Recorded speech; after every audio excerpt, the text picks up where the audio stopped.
Hey TikTokers, ready to connect with your friends on TikTok? In today's tutorial, I will show you how to send messages on TikTok using your Android device. Let's get those conversations going and make TikTok even more fun.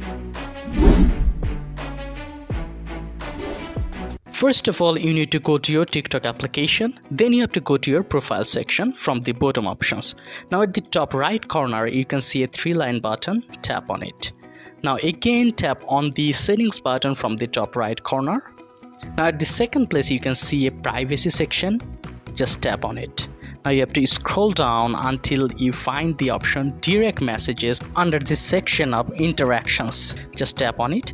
Now at the first place you can see allow direct message from. Just tap on it.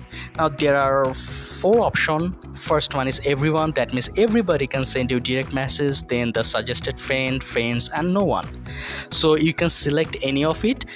This is also applicable for other. If that particular TikTok ID or TikTok user select no one, then you won't be able to send him any message.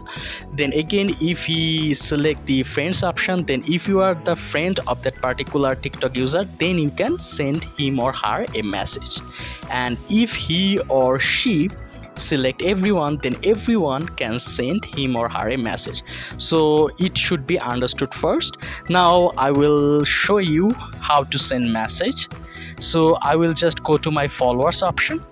Now you can see all of the followers on my TikTok. Now if I just tap on any of it, you can see a message option here. Just tap on it.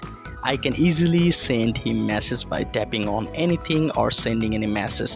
Now if I just go back again, if I go to another ID, let's say this one, go to the message option.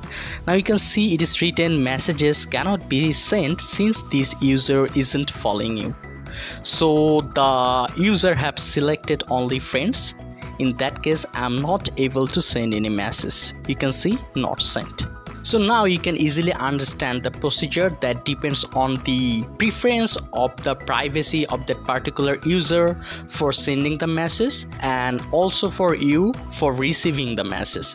So that's the simple procedure. So if the tutorial helped you, like this video and don't forget to subscribe to my channel. See you in the next one.